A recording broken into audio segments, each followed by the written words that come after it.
आमतौर पर कोई राज्य किसी देश का हिस्सा तभी बनता है जब उसने किसी युद्ध में जीता हो या फिर उस पर कब्जा करके जबरदस्ती उसे अपने देश का हिस्सा बनाया हो। लेकिन आज हम आपको एक ऐसे राज्य की स्टोरी बताने जा रहे हैं जिसे अमेरिका ने रूस से खरीदा था। आपको ये जानकर हैरानी तो होगी, लेकिन ये बिल्कुल सच है। एरिया के अनुसार आज ये राज्य यूएसए का सबसे बड़ा राज्य है। तो चलिए वीडियो को शुरू करते हैं और जानते हैं पूरी स्टोरी को।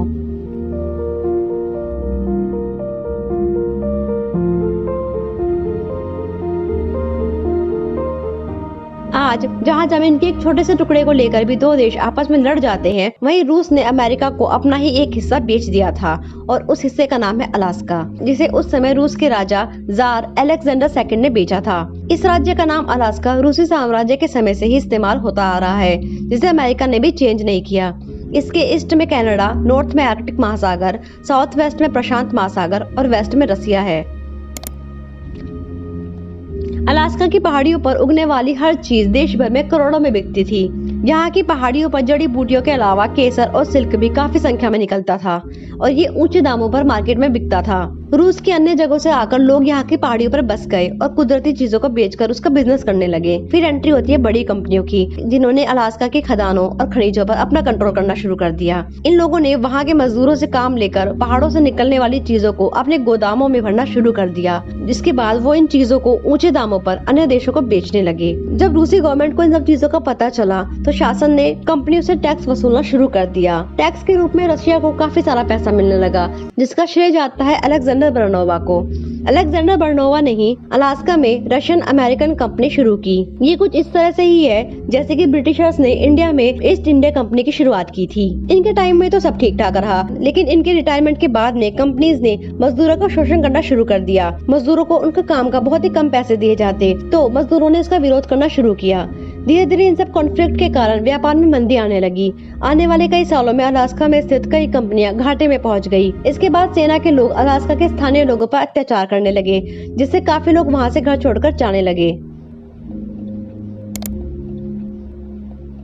रूस के लिए कुछ भी अच्छा नहीं हो रहा था। सेना के अड़ियल रवैये के कारण अलास्का के पहाड़ों से हर साल टैक्स के रूप में रूसी शासन की तिजोरी में आने वाली दौलत कम होती जा रही थी। तो वहीं क्रीमिया वॉर के शुरू होने के बाद रूस बैकफुट पर आ गया था। इस वॉर में ब्रिटेन, फ्रांस, तुर्की सब रूस के खिलाफ खड़े हो गए थे। सोवियत यूनियन को इस बात का डर होने लगा था कि कहीं वॉर होने की स्थिति में ब्रिटेन की मदद से अमेरिका इस पर कब्जा न कर ले।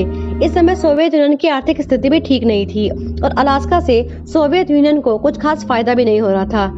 इसके अलावा एक और कारण था रूस के बॉर्डर को सुरक्षित करना, क्योंकि अलास्का इतना बड़ा एरिया था जहां बड़ी तादाद में फौज रखना नामुमकिन था। जब रूस के शासन को अलास्का की समस्या के लिए कोई समाधान नहीं मिल रहा था, तो उन्होंने इसको बेचने का सोचा। क्योंकि अलास्का का ज्यादातर हिस्सा यूएसए से लगता था, इसलिए रूस ने इसे अमेरिका को बेचना ही ठीक समझा। रूस के एक मंत्री डियोड डी स्टोकेक ने अमेरिका जाकर यूएस के सेक्रेटरी विलियम एच सेवर्ट से अलास्का को बेचने के लिए एक ऑफिशियल मुलाकात की। हालांकि अलास्का को बेचने से पहले अलास्का में रहने वाले लोगों ने इस डील का काफी विरोध किया। हालांकि इस विरोध का दोनों देशों पर कोई खास प्रभाव नहीं पड़ा और 30 मार्च 1867 को रूस ने अलास्का के सुंदर पहाड़ियों को $7.2 मिलियन में अमेरिका को बेच दिया। हालांकि डील होने के कई साल बाद भी रूस की मीडिया ने अलास्का को अमेरिका को बेचना रूस की सबसे बड़ी भूल ही बताया। तो जानते हैं इसका कारण। करीब 17 लाख किलोमीटर में फैला अलास्का, जिसको कि रूस ने एक फालतू की जमीन समझकर अमेरिका को बेच दिया था, वो बाद में अमेरिका के लिए किसी खजाने से कम नहीं निकला। यहाँ पर भारी मात्रा में नेचुरल गैस और पेट्रोलियम पदार्थ मिले। आज यहाँ पर कई ऑयल फैक्ट्रीज है। सिर्फ अलास्का से ही अमेरिका को देश की खपत का करीब 20% पेट्रोल मिलता है। 1950 के दशक में अमेरिका ने अलास्का में गोल्ड और हीरे की खदानें भी खोज ली थी।